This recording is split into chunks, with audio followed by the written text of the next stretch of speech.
저희가 네 번째 주제로 이제 문화 부분을 얘기를 할 텐데요. 우 교수님, 중국에 가셔서 혹시 문화나 사회를 이해하지 못해서 실수한 경험 이런 것들이 있으시죠? 당연히 초기에 네. 제가 일단 저 대륙에 배양하는데 사실은 첫 번째 일기 유학생이거든요. 네. 그래서 아까 뭐 살아있는 화석이라고 말씀드렸는데 초기에 가서 실수한 거 많죠. 특히 중국의 일단 일반 백성들의 문화는 먹고 말하는 겁니다. 먹고 음식 먹고 말하는 게 중국 사람들이 이제 인생을 즐기는 방법인데 역시 이제 음식 문화에서 제가 접대를 잘 받았는데 그때 대한항공 아시아나 비행기 내리면서 받아는 고추장을 몰래 꺼내서 그걸 짜라가지고 비벼 먹다가 아주 혼난 적이 있습니다. 중국 친구들이 이렇게 거하게 대접을 하는데 맛이 없다 뭐 그런 의미가 되는 건가요? 당연히 그렇게 느꼈겠죠. 이렇게 대접을 했는데 거기서 고추장을 갖다가 짜라가 먹었으니까 얼마나 그 기분이 나빴을까. 지금 돌아봐도 충분히 상상이 됩니다. 뭐 그렇게 네. 중국 친구들은 아마 생각할 수 있을 것 같은데 네, 네. 우 교수님, 네. 외 교수님 좀 어떠신가요? 한국에 와서 좀 실수담 이런 것도 있으실 것 같은데. 한국에 오고 나서 한국말을 배우기 때문에 아마 언어적인 실수가 좀 많았고요. 예를 들면서 여러분이 지금 선생님이랑 많이 이야기하고 있잖아요. 저도 당시에 와가지고 선생님들과 많이 대화를 해야 하는데 예. 그때 선생님 책 줘, 선생님 밥 먹고 이런 식. 왜냐하면 중국어 중에서 아시다시피 존댓말하고 반말 정확히 구분 없이 진행하고 있는데 뭐 칭 이런 거는 있지만 근데 한국처럼 씁니다 요는 안 붙이잖아요. 그럼 교수님하고 계속 야자 타임을 하셨던 거예요? 한 3개월에서 6개월 3개월 사이에 동안 그 야자 타임을. 예. 많이 혼냈습니다 나중에. 그럼 우 교수님 음식 얘기 가끔 하셨는데 네네. 음식과 관련한 에피소드도 있으시다고 지역안에 들었는데. 있었대요. 네. 초기에는 있었습니다. 초기에는 있었는데요. 뭐 먹는 게 아니라 또한 언어가 관련되면서 음식과 관련되는 건데 최초에 혼자서 한 식당에 갔습니다. 분식당에 학교 주변에 분식당 갔는데 메뉴를 못 따라봐가지고 가장 저렴한 거를 찍었어요. 그때 한국 돈으로 500원입니다. 학교 식당은 1,500원이었어요. 제가 어떤 메뉴를 찍었을까요? 500원. 어떤 거요? 어묵? 또 뭐 있어요? 김치? 한식당에서 김치도 팝니까? 에? 단무지 얘기 나온 단무지. 단무지도 있네. 또 뭐 뭐라고요? 밥. 맞습니다. 가서 그래서 식당 주인이 굉장히 이상한 눈빛으로 저를 쳐다보는 겁니다. 근데 저는 그냥 너무 푸짐하게 나와서 500원이 진짜 잘 먹구나. 6개 반찬을 주면서 공깃밥을 주셨어요. 그럼 몇 번을 그렇게 얻어 먹으신 거예요? 가서 공깃밥 이거 세 번을. 500원만 시키고. 새로 먹었습니다. 예, 그때 점심하고 저녁, 다음날 점심. 그 후에 뭐 시켰던 이유가 다음날 저녁 때 한국 친구랑 같이 갔어요. 왜냐면 제가 추천을 했어요. 이거 저렴하면서 맛있는데 데려갔습니다. 예, 그 이후로 못 먹었어요. 네, 또 이제 중국에 가셔서 이렇게 실수들을 많이 합니다. 그 나라 문화나 이제 이런 부분을 잘 모르면 어쩔 수 본의 아니게 할 수가 있어요. 그래서 중국 문화를 좀 이해를 하려는데 중요한 키워드를 저희가 알아보는 것도 괜찮을 것 같아요. 중국에서 저희가 많이 알아보는 것 중에 하나가 이제 산자이 문화라고 하지 않습니까? 산자이 네네. 문화를 간단하게 좀 소개를 해주시죠. 네네. 혹시 산자의 의미를 아시는 분 계십니까? 짝퉁입니다. 예, 산자. 산자에다가 산자에다가 말 산자인데 원래 뜻이는 산 속에 있는 말. 산 속에 있는 작은 마을인데 산자라는 어원이 나왔을 때 홍콩이나 선전에서 심천 남쪽의 도시 홍콩이나深圳에서 작은 공장들이 밀수 한우푼을 생산을 하면서 파는 입장입니다. 예, 이런 부분은 사진 보이신 거는 다 산자입니다. 나이르 이렇게 되어 있네요. 나이르. KFG 이런 식으로. 또한 얼굴을 눈으로 쳐다보는 카바도 있고요. 근데 산자이라는 문화가 이제 중국에서는 문화 쪽에서도 굉장히 저도 이제 문화 쪽에 있으니까 어느 날 이제 한국에서 많이 보도가 됐었는데 우리나라 별에서 온 그대 있지 않습니까? 별에서 온 그대. 그다음에 또 하나 드라마가 있었는 상속자. 중국에서 이거를 섞어서 만들었어요. 어떻게? 별에서 온 상속자 이렇게 만들었어요. 히트를 쳤습니다. 돈도 많이 벌고. 그럼 이거는 창작품일까요? 아니면 산자일까요? 중국 감독은 이렇게 얘기했습니다. 이거는 창작품이다. 그러니까 창작의 기준이 모방하고 거의 비슷하게 붙어 있는 것 같아요. 그렇죠? 저희가 봤을 때 실질적으로 민간에서 봤을 때 재창조로 저희가 보고 있습니다. 예, 물론 저작권적으로는 못 보겠지만 그 이유가 뭐냐면 소비를 하고 싶은데 소비 수준이 안 되는 고객층을 위한 그런 산 제품을 최초로 나온 거죠. 별에서 온 그대도 그러면 별에서 온 상속자도 역시 창작일 수 있다.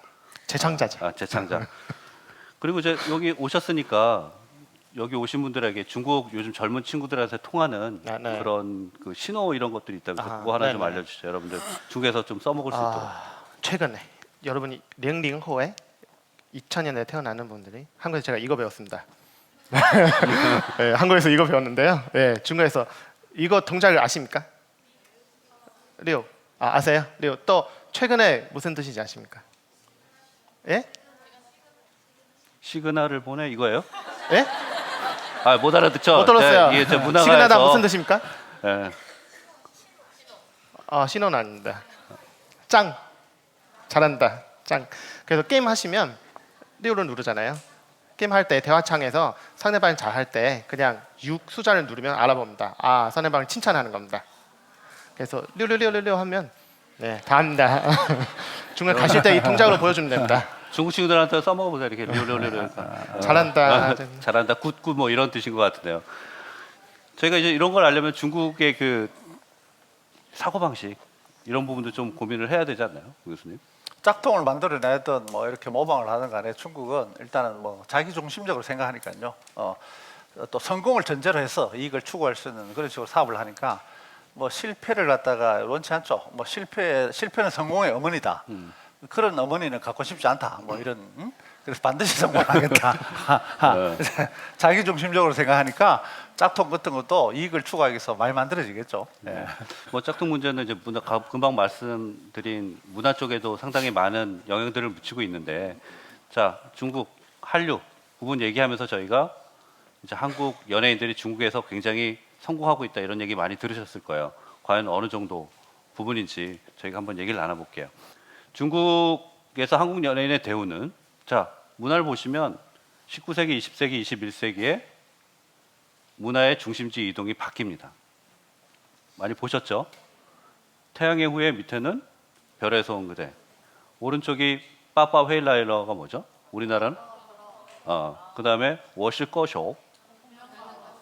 워시꺼쇼는 복면가왕이 아니라 나는 가수다. 그죠? 그 다음에 멍면 저렇게 돼 있죠. 그죠? 잘 안 보여서. 멍면가왕. 저게 복면가왕이고 빠빠 취날 아빠 어디가 이렇게 다 중국에서 만들어졌습니다. 그리고 최근 것들도 굉장히 많이 만들어져 있고요. 어떤 거는 판권을 사가서 또 어떤 거는 안 사와서 이렇게 좀 만들고 있는데 이런 것들을 우리가 다 얘기하면서 뭐라 그래요? 한류라고 얘기를 하죠. 한류가 어떻게 좀 한류는 어떤 뜻인가요?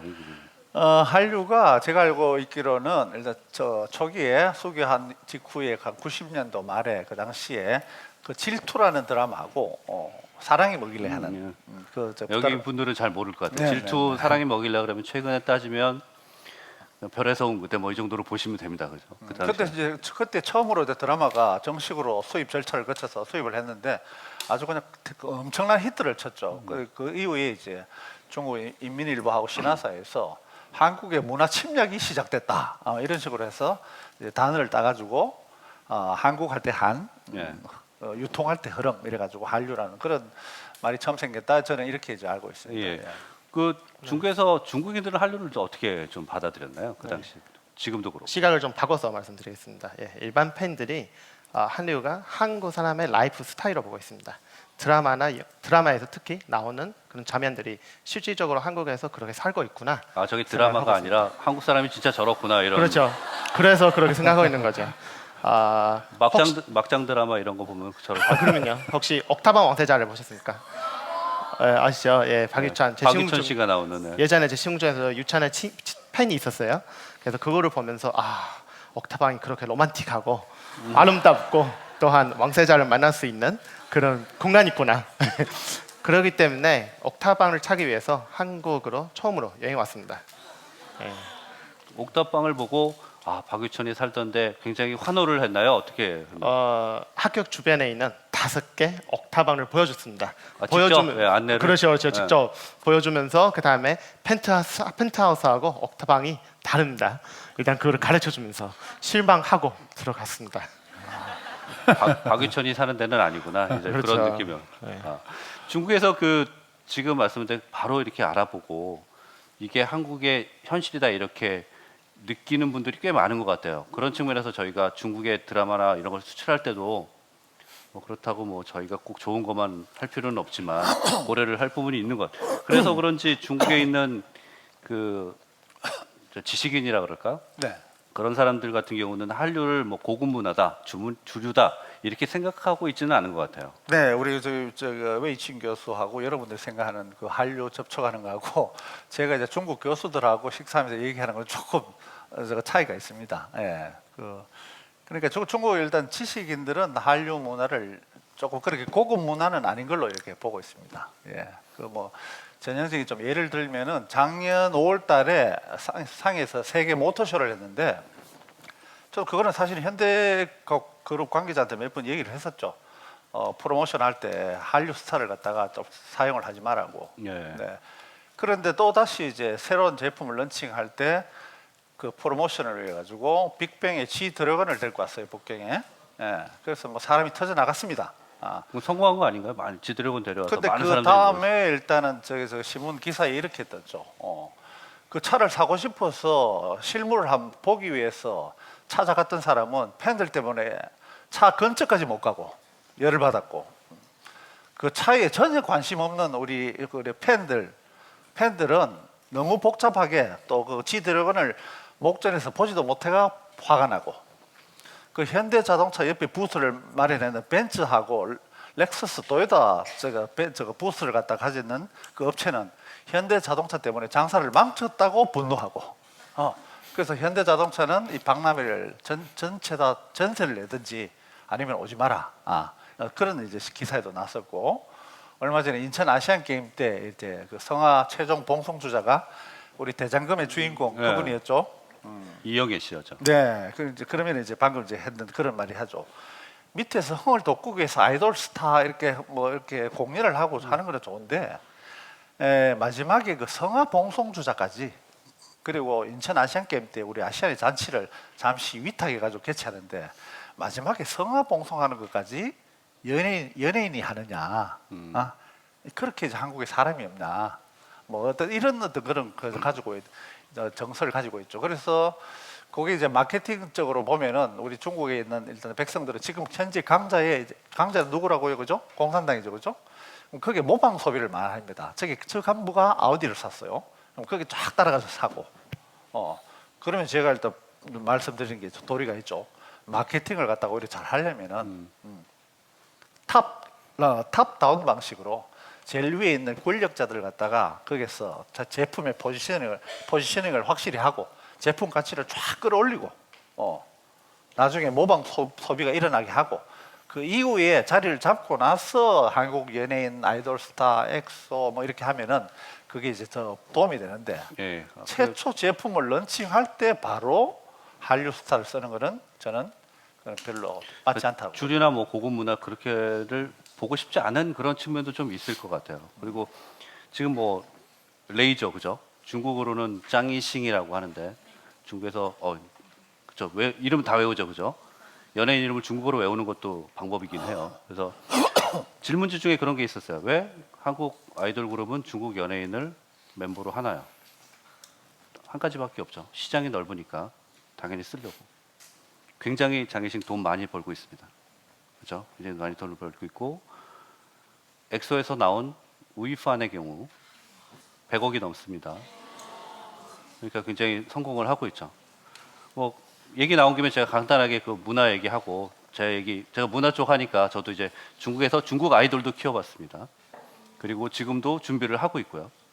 약간 틀립니다. 그죠? 근데 이런 얘기를 할 때 규제 얘기를 많이 해요.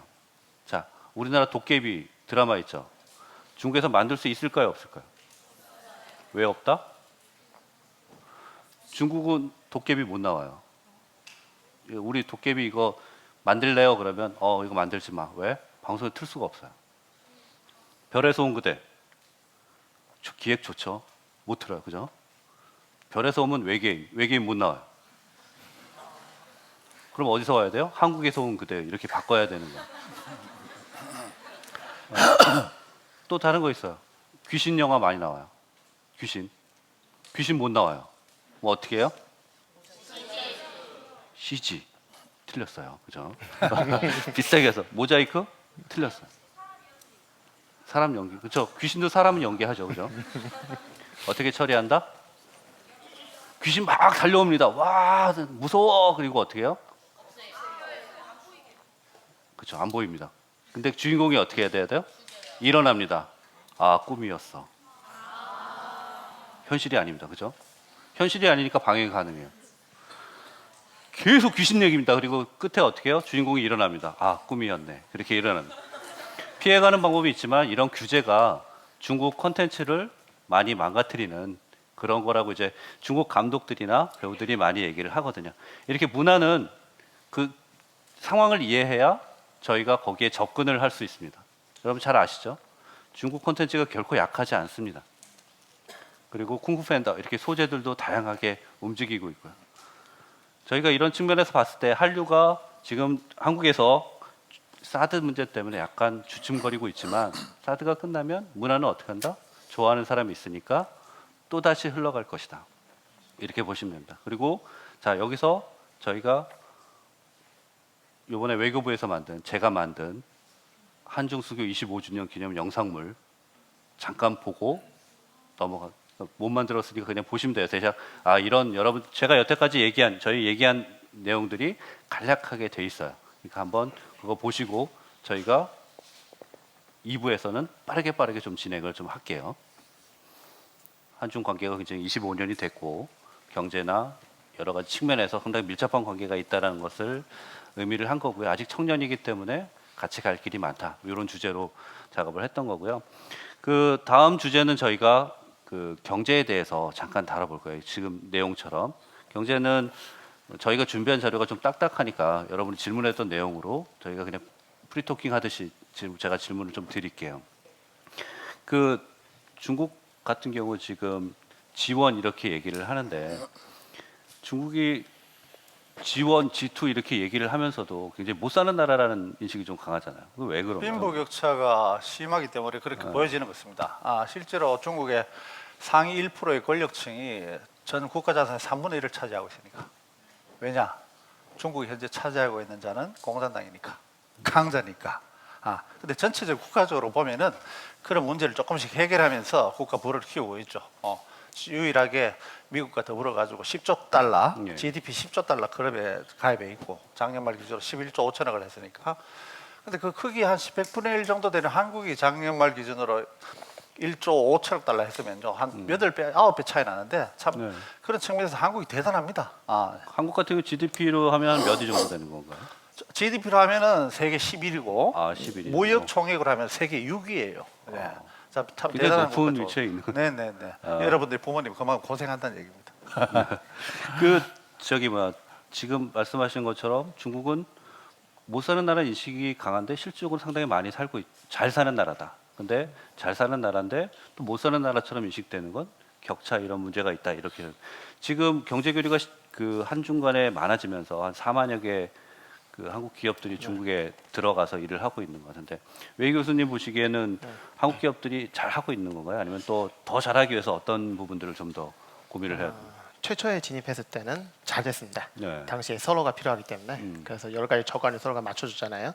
그다음에 진행을 하면서 조금 머리 가는 이유가 네. 그 한국 기업들이 제가 봤을 때 또한 제가 직접 만났던 한국 기업가들 사례로 보면 중국 정부하고 중국 파트너과의 소통 측면에 있어서 좀 부족한 면이 있었습니다. 네. 예, 그래서 3년, 5년 동안 중국에서 일을 하면서 여러분처럼 여러분처럼 중국말을 배우는 게 아니라 중국말 아예 안 배우고 통역을 통해서 계속 일을 하고 있거든요. 네. 그럼 그 5년 동안 직접 파트너하고의 소통하고 직접 정부 관계자와의 소통은 손가락 안에 셀 수가 있습니다. 그래서 그 부분에 있어서 기업 발전에 의한 네. 전략을 세울 수가 없는 상황입니다.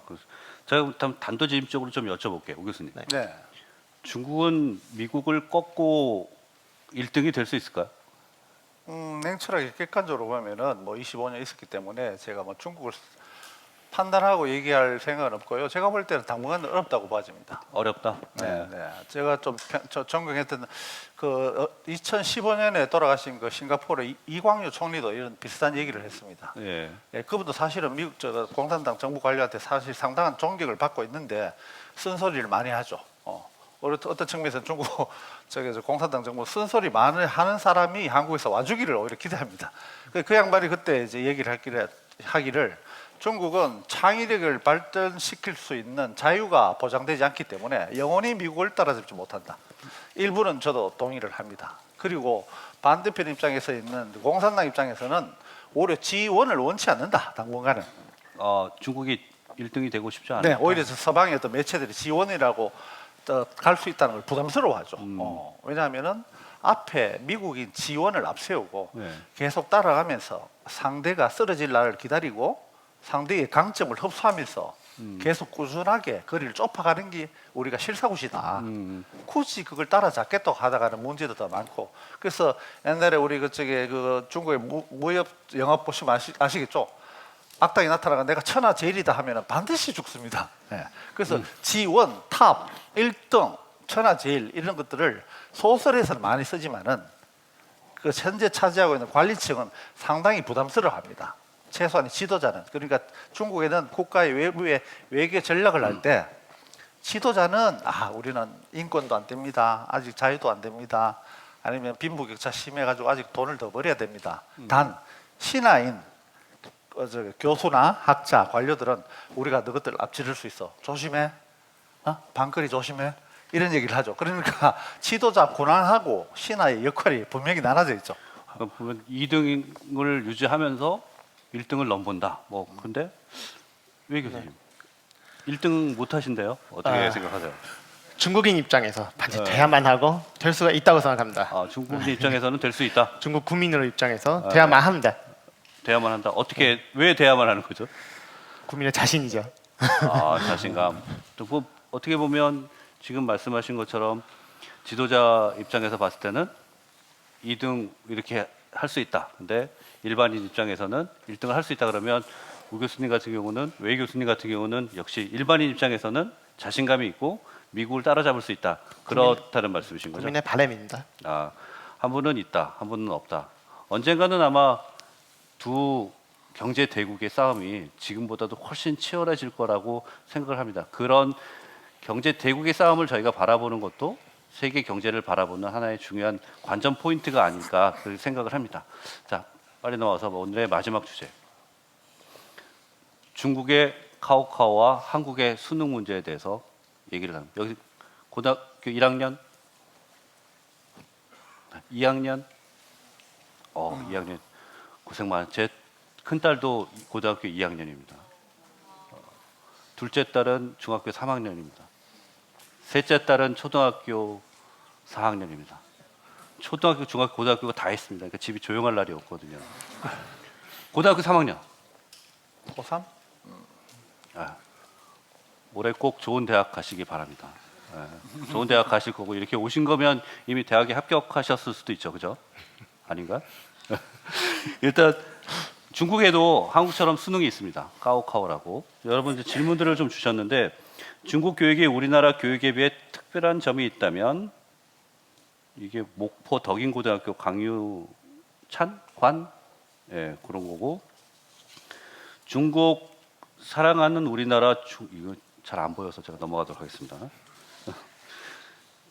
목포 여자고등학교 이름 나혜원 양. 중국관에서 야식으로 가장 인기 있는 음식이 무엇인가요?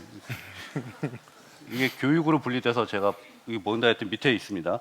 중국에서도 야식화가 연결되는 야간 자율학습이 있나요? 교수님, 야간 자율학습. 야간 자율 있습니다.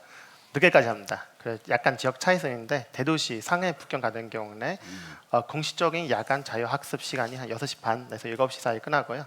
나머지 시간은 자기 집에 들어왔어. 근데 북경 상해인 경우에 청도 같은 경우에는 9시까지 합니다. 조금 더 후진된 지역으로 가면 10시까지 합니다. 그 다음에 거기서 학교에서 수박하는 친구들은 아마 계속 지속적으로 하는 시간이 있고요. 자, 그러면 저희가 그 중국의 까오카오에 대해서 한번 간단하게 설명을 좀 우 교수님한테 좀 들어보도록 할게요. 사진을 보고 좀 설명을 해주시면 될 것 같아요.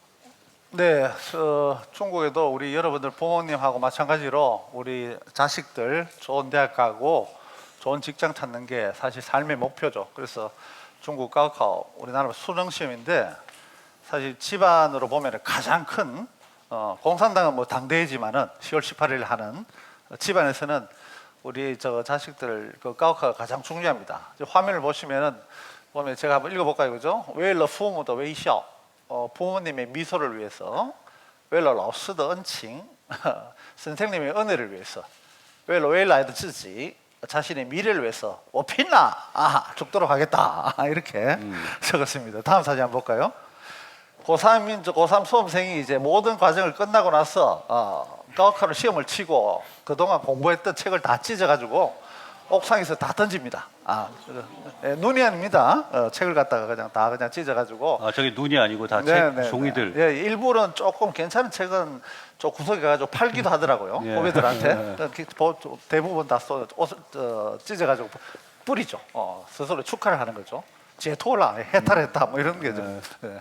세 번째 사진 한번 볼까요? 이거는 뭐 비슷한 뭐 표정이죠. 그 수능 시험 제가 치는 날 출정식 앞서가지고 우리 고3 언니들 오빠들 열심히 하라는 그리고 뭐 오른쪽에 있는 부모님의 애타는 표정 그건 똑같습니다. 보면 이제 네, 이 같은 경우는 일단 저기 고3 저 까오산 짜요 고3 언니 오빠들 힘내요 하면서 이건 뭐 전교성이 아니고 어떤 그 성의 전체적인 어떤 운동회 때 하나 이제 프랭카드를 만드는 것 같아요.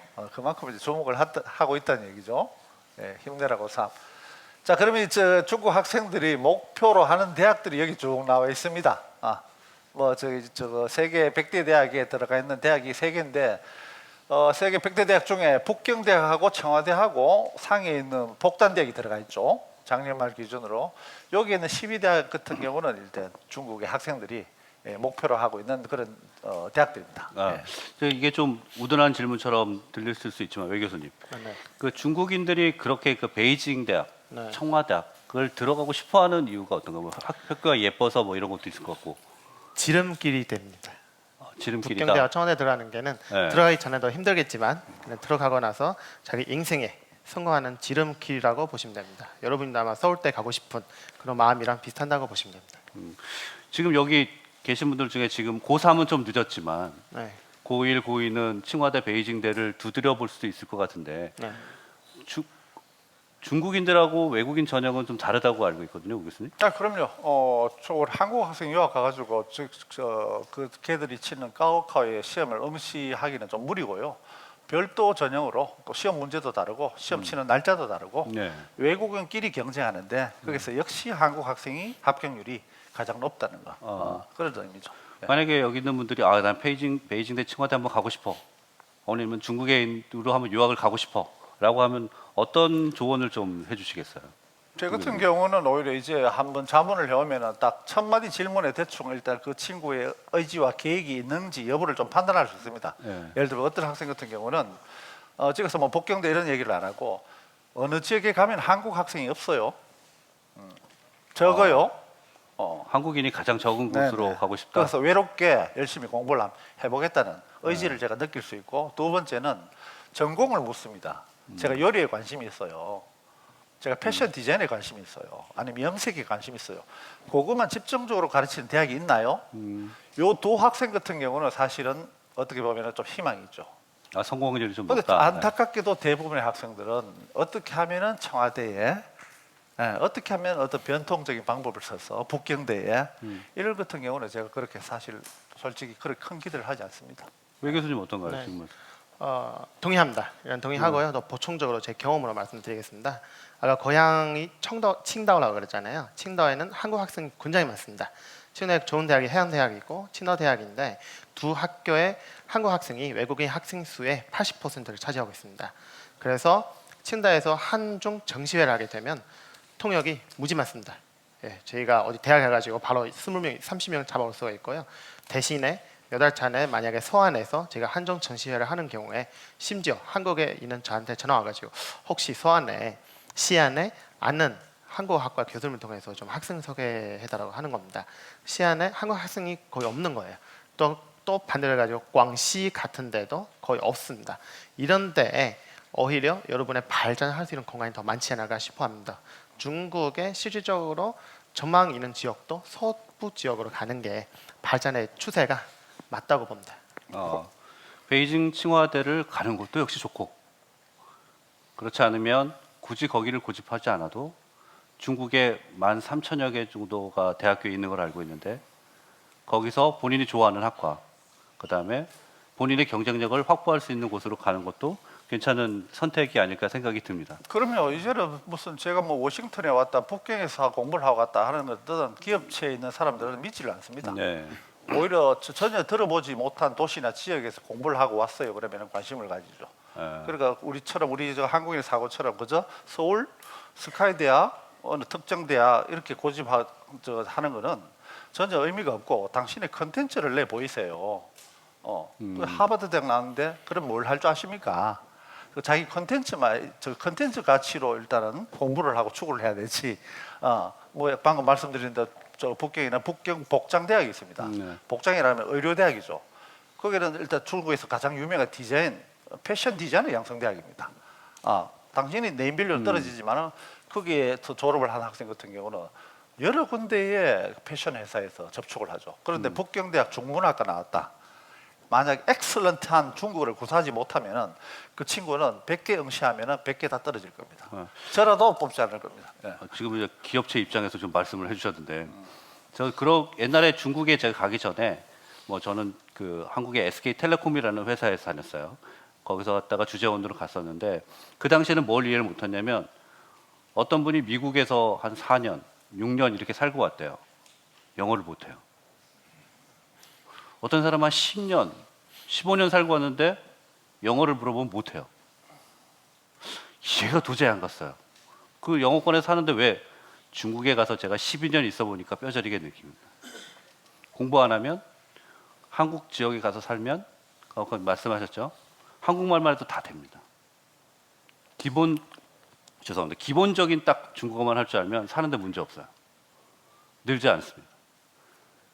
여러분들의 목적이 어떤 거냐에 따라서 그런 부분들을 고민해서 유학도 준비하고 여행도 준비하고 세계로 나가는 것도 준비를 하는 자세가 좀 필요할 것 같아요. 중국인의 꿈들은 청년들의 꿈은 주로 어떤 건가요? 예, 무슨 몸 건강하게 시험을 잘 쳐서 대학에 들어가가지고 대학을 나오면은 중국인들 참 현실적입니다. 어떻게 뭐 큰 어떤 황당한 생각을 안 하고 자기 어떤 그런 주어진 여건에서 잘 살자. 그걸 갖다 가지고 있죠.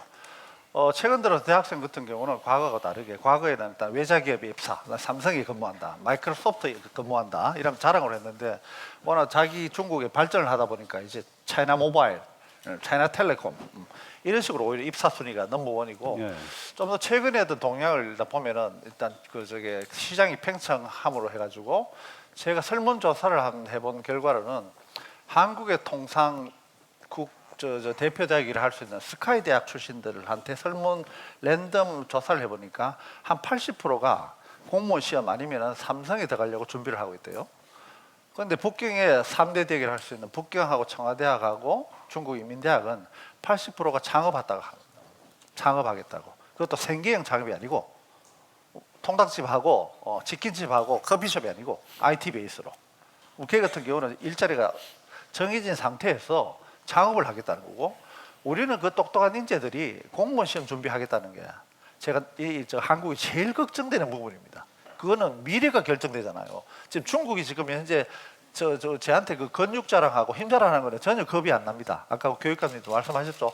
땅덩어리 크고 덩치 큰 건 아무것도 안 해요. 그런데 그 미래 세대들이 여기는 꿈이 없잖아요. 그런데 걔들은 한번 창업을 해가지고 나도 알리바바의 마윈처럼 돼보겠다. 누구나 그렇게 생각하고 아이디어가 또 막 샘물 쏟듯이 펑펑펑 터집니다. 그게 진짜 그런가요? 일부는 동의합니다. 예, 일부만 동의하고요. 네. 좀 더 형식적으로 제가 한번 말씀 네, 넓은 게 현실적으로. 네, 네. 네, 분명히 아니고요. 좀 더 추가적으로 설명해드리겠습니다. 실질적으로 형식적인 이유도 있습니다. 아까 북경을 말씀하신 거잖아요. 북경의 소비가 서울보다 훨씬 높습니다.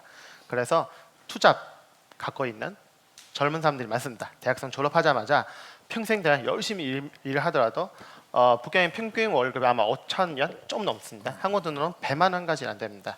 근데 집값하고 물가는 서울보다 비쌉니다. 그래서 평생 동안 열심히 일해도 집을 못 삽니다. 그보다는 그 전에 결혼해야죠. 결혼하기 전에 데이트해야죠. 여자친구는 데이트도 못 합니다. 집 돈을 마련해야 하고 자기 밥을 먹어야 하고 데이트 비용도 해야죠. 그렇기 때문에 자기 직장을 가지면서 모바일을 통해서 플랫폼을 통해서 재창업을 하는 투잡 가능 현황이 굉장히 많습니다. 이게 형식적인 이야기고요. 그 현실적인 부분을 좀 말씀하시는 건데 직장 생활을 하면 집 사기도 힘들고 먹고 살기도 힘들어서 창업을 그렇죠. 하는데 그 네. 창업이 잘 돼서 창업으로 더 이어지는 많이 경우가 좀 많은 기울어지는 창업으로. 어. 예를 들면서 회사에서 100만 원 벌는데 자기 인터넷 플랫폼 친구 3명이 앱 만들어 가지고 갑자기 대박이 났습니다.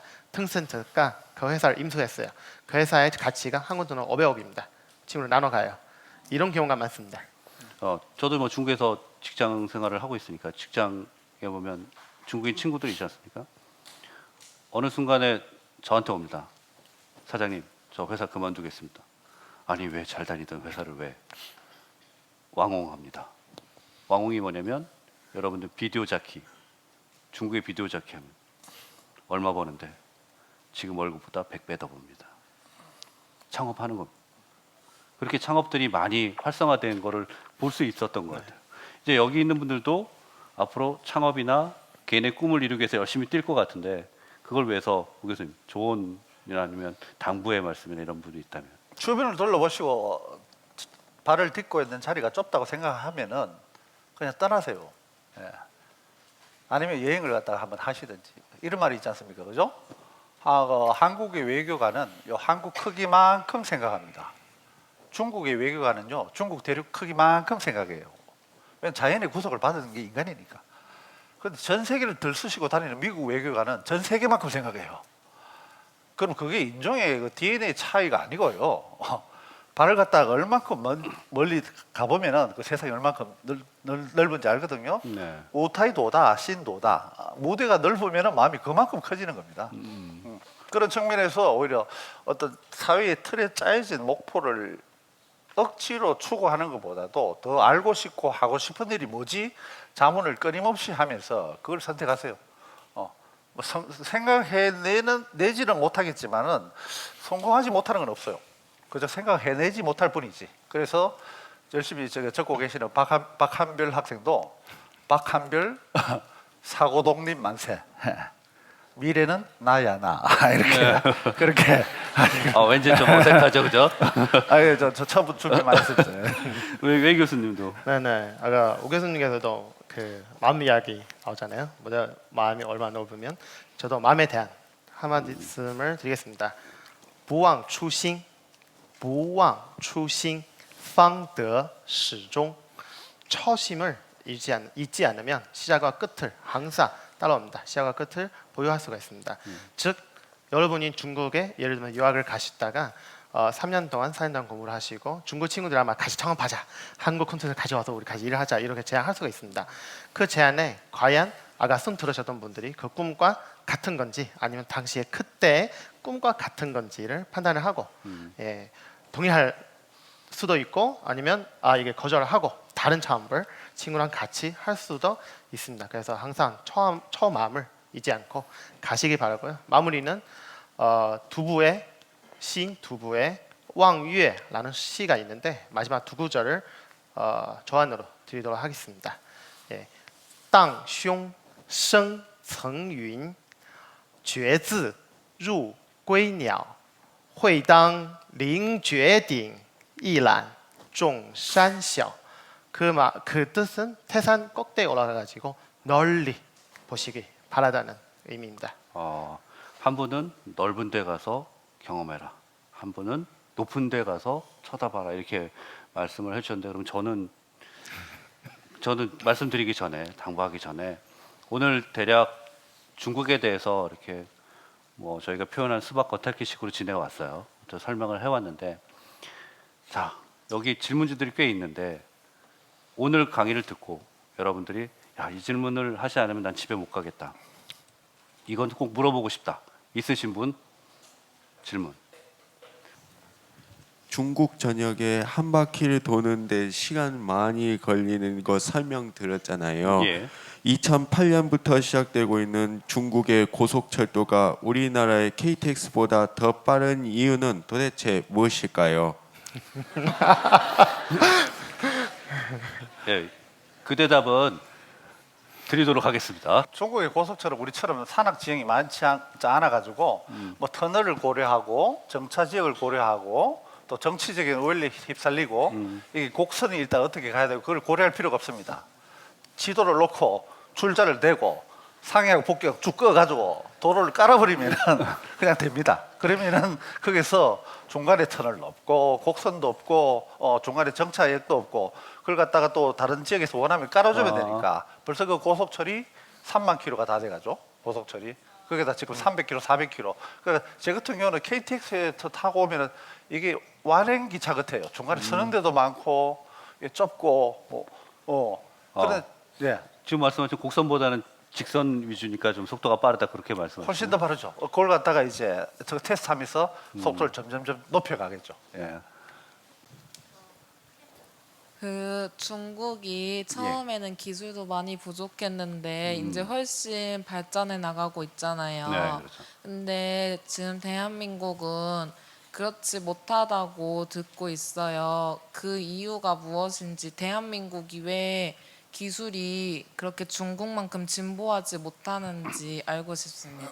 예, 그 부분은 경제 금융 쪽을 가르쳐 주시는 우리 우 교수님한테 좀 드리겠습니다. 통상 그 과거에 소련하고 쿠바하고 북한도 포함해가지고 사회주의 국가는요 기초 과학을 중시합니다. 그래서 저도 처음에 유학 가가지고 그 수학이나 이런 미적, 통계 쪽으로 때문에 고생을 많이 했는데 그 기초 과학이 물리, 생물, 화학 기초 과학이 튼튼하다는 거는 내가 땅을 딛고 있는 다리가 튼튼하다는 거예요. 한길이가 아무리 영어를 잘하려고 해도 문법을 확실하게 장악하지 못하면 언젠가는 그게 시세말로 뽀록 납니다. 실력이. 중국이 개혁개혁하면서 기초과학이 튼튼한 상태에서 갤럭시를 만들어내는 응용 기술은요 돈만 조금 투입하고 기술자만 조금 붙이면은 바로 안드로이드 만들어냅니다. 거기다가 시장이 있으니까. 그러니까 샤오미 짝퉁을 만들어내가지고 짝퉁을 만들어냈는데 걔는 제가 표현을 하자면은 칠삭동이에요. 변변치 못하는. 근데 칠삭동이가 5억대를 팔아가지고 돈을 갖다가 이만큼 벌어서 과학자들 불러내가지고 만들면은 갤럭시를 금방 따라잡죠.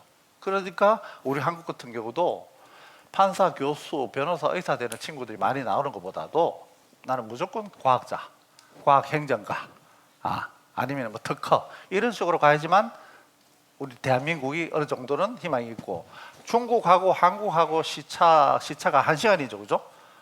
한국이 중국보다 1시간이 빨라요. 예, 맞습니다. 1시간 저희가 빠르죠. 이거는 지구가 망하기 전에 변치 않죠. 그렇죠. 한국의 기술은 중국보다 단 1시간이라도 빠르지 않으면은 잘못하면은 현대차, 삼성도 중국 가서 우리 일거리 주세요 할 수가 있어요. 그만큼 기술이 중요한 겁니다. 네. 중국보다는 1시간이라도 빠르게 기술을 개발을 해야 된다. 뭐 그런 말씀을 해주신 건데.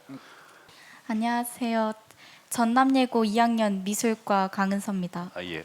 미술과? 네. 예. 예고. 그 중국에서 드라마라던가 영화라던가 막 그 규제가 막 귀신 나오면 안 되고 그런 게 심하다고 그랬잖아요. 예. 그게 왜 규제가 심한 건지 궁금해서요. 규제가 왜 심하냐? 네. 좋은 질문이에요. 좋은 질문인데 그 규제 문제는 이렇습니다. 그 여러분들 집에 가시면 어머니가 규제를 해요, 안 해요? 해요. 풀어줘요. 그냥 어머니가 가면 네 마음대로 해라 이렇게. 밥 먹을 때 어떻게 하라고 해요? 식탁에 앉아서 조용히 먹어라. 공부할 때는 어떻게 해요? 규제를 주죠. 누굴 위해서? 여러분들 위해서 갔죠. 그거는 부모님의 위치를 지키기 위해서가 맞아요. 규제는 뭐다? 공산당이라는 체제를 지키고 사회주의 체제를 지키기 위해서 규제를 하는 거죠. 그리고 그 규제를 따라가는 사람은 이 규제를 피해서 가장 창의력이 높은 부분을 만들려고 하는 거고요. 그 규제의 차이가 나라마다 차이가 있는 거고 여러분들 가정마다도 부모님이 간섭하는 정도가 차이가 있는 것처럼 그렇게 보시면 돼요. 그리고 부모님은 누구를 위해서라고 얘기한다? 여러분들을 위해서라고 얘기하고 중국 공산당은 또 역시 규제하는 거는 국민들을 위해서라고 얘기들을 하죠. 네, 안녕하세요. 저는 완도고등학교 2학년 과학중점반 학생 서다원입니다. 과학 중점반 나왔습니다. 네, 과학 중점반. 저는 평소에 생명과학 계열에 관심이 있어서 그쪽 진로를 희망하고 있고 중국어에도 관심이 있어서 중국에 있는 바이오 기술에 대해도 관심이 많은데 현재 중국에서는 바이오 산업이 어느 정도 발전했는지에 대해 궁금해서 질문하고 싶습니다. 우선은 우리 학생 같은 경우는 만약 중국을 갔다 유학을 한다 그러면은 청와대를 택하는 게 제일 좋을 것 같아요.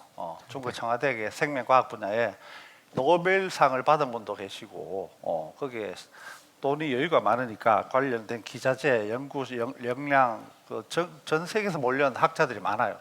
그걸 갖다 꼭 추천하고 싶고 지금 중국이 우리가 미래 성장 산업으로 8대 산업을 갖다가 로봇, 항공, 해양, 뭐 바이오 이러 있는데 거기에 중국도 똑같습니다. 중첩돼 가지고.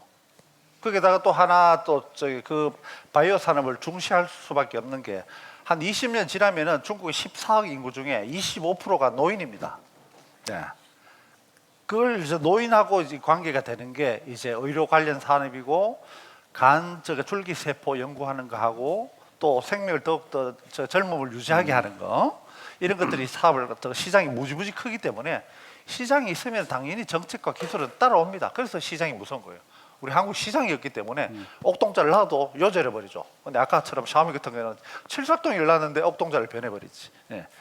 지금 바이오 산업이 막 시작한 단계지만은 중국 같은 경우는 자기의 인구의 안정, 노인들이 공산당을 계속 지지하게 만드는 그런 측면에서라도 바이오 산업은 대대적으로 투자를 할 거예요. 지금 현재 관련된 부분에 노벨상을 나오지 못했지만은 아마 향후 한 2, 3년 안에 바이오 부분, 의료 부분에 대해서도 중국이 노벨상을 받을 가능성이 많아요. 그래서 제 학생 같은 경우는 제하고 우리 웨이진 교수처럼 한번 방학 때 제가 소개한 청와대 그 학과를 한번 둘러보시면 아마 느낌이 확 올 겁니다. 네. 저는 한평고등학교에서 온 안민규입니다. 예, 안민규. 저는 우진훈 교수님께 질문을 드리고 싶은데요. 예.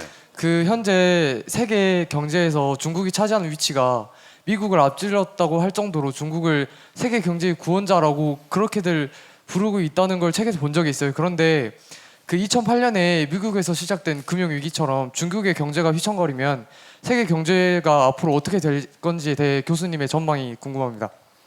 서방에서 굉장히 지금 한국 매체나 서방 매체는 일단 중국이 너무 잘 나가고 있으니까 계속 문제를 삼고 붕괴론, 위기론, 금융위기론 이런 것들을 계속 하는데 제가 볼 때 아까 뭐 중국의 비판적인 것도 많이 했지만은 제 전공이 금융재정이거든요. 경제학이거든요. 중국 같은 경우는 기본적으로 가지고 있는 상업화, 비즈니스 할 수 있는 시장이 엄청난 데다가 기초과학 기술이 탄탄하고 내년에 우주선 탐사선을 발사하죠. 항공모함 띄우죠.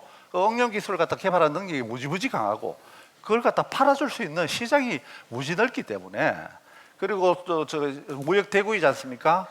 1년에 대외 무역을 한번 하고 나면은 바로 7천억 1조 달러를 벌어버리기 때문에 중국 경제 펀더멘탈 그 기초는 아주 튼튼해요. 다리가 후들후들하는 게 아니고 작년에 그 중국이 세계 경제 성장에 기여도가 한 25%, 그 전 세계에 기여했는 중국의 경제가 4분의 1 정도 되죠.